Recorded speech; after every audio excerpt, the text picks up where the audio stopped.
DK Metcalf has been suspended for 2 games for this altercation with a fan during Sunday's game against the Lions. The Steelers receiver grabbed the fan's shirt before taking a swing at him. He was not ejected from the game. The fan issued a statement through a lawyer which denies using any racial or hate-based slurs toward Metcalf. Metcalf is appealing the suspension.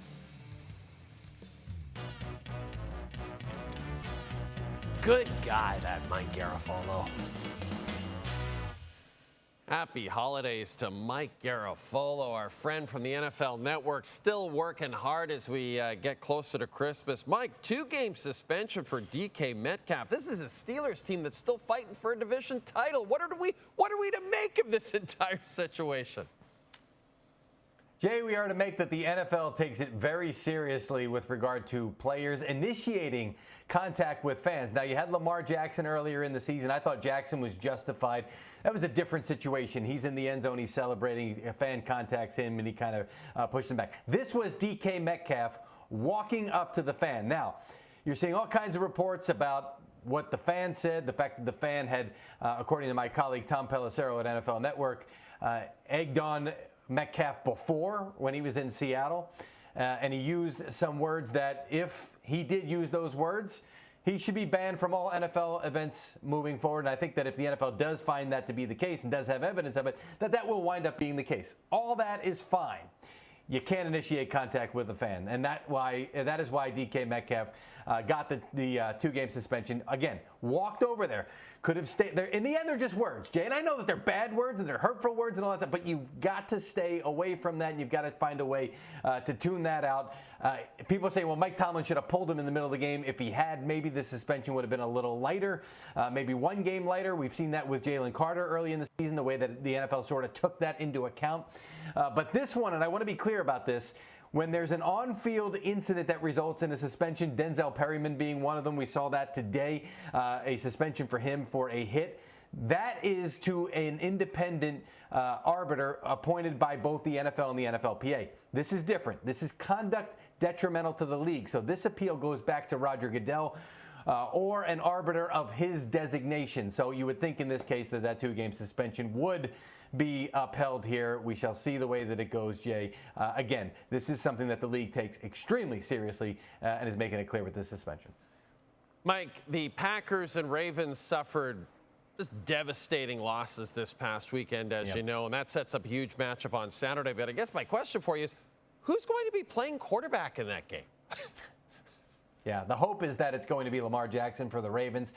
He's got what John Harbaugh termed a bad contusion. But nothing beyond that, nothing structural. And Lamar did express the hope that he is going to be back. So the hope is that he'll have enough time to recover and heal up, that it'll be him and not Snoop Huntley this weekend for the Ravens. As for Jordan Love, these things are tough to predict. Anytime with a concussion, I mean, just go back a couple of weeks ago when it was Jackson Dart, when I was expecting him to play and the Giants were expecting him to play, and he just didn't get through the protocol quickly in time to get cleared here. So we'll see how it goes for Jordan Love. Certainly Malik Willis has shown his ability to play a lot better since he got to Green Bay. I love the Malik Willis angle of this one. I love the fact that he has gotten back to a place, or not gotten back, gotten to a place where a lot of people never thought that he would play, be able to play after his stint in Tennessee. Jay, he is making himself some money, certainly from the standpoint of could be a spot starter, could be a guy that can come in and compete. Maybe somebody even says, hey, this guy's good enough, let's turn it over to him. Let's see what he can do. We shall see. How about, we're talking about the Ravens. There were some rumors swirling on Monday, Mike, that John Harbaugh might be on the hot seat. First of all, is there any truth to that? And any other coaches coaching for their coaching lives over the final few weeks of the season?